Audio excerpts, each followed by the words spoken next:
Pemirsa, pembelajaran tatap muka PTM mungkin dilakukan setelah pelajar mendapatkan vaksinasi 100%. Dinas Pendidikan, Kepemudaan dan Olahraga Disdikpora Denpasar pun mengapresiasi rencana tersebut. Di Denpasar, vaksinasi dosis pertama untuk pelajar sudah 100%.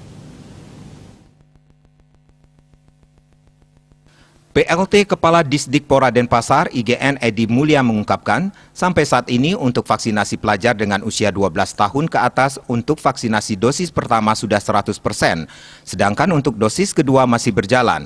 Dipastikan dalam waktu dekat ini, vaksinasi dosis kedua juga segera tuntas. Terkait PTM, pihaknya belum memastikan kapan bisa dimulai, karena dalam hal ini masih menunggu kebijakan yang diambil pemerintah daerah dan pemerintah provinsi. Kebijakan ini juga mengacu pada prinsip-prinsip yang mengutamakan keselamatan siswa, pendidik, serta masyarakat secara umum. PTM pada intinya tetap mengedepankan prokes. Disdikpora Denpasar tetap melakukan evaluasi PJJ yang mengarah pada proses pembelajaran tatap muka terbatas. Sebelumnya, PTM terbatas ini akan digelar pada Juli 2021. Namun akibat meningkatnya kasus COVID-19, rencana tersebut menjadi tertunda.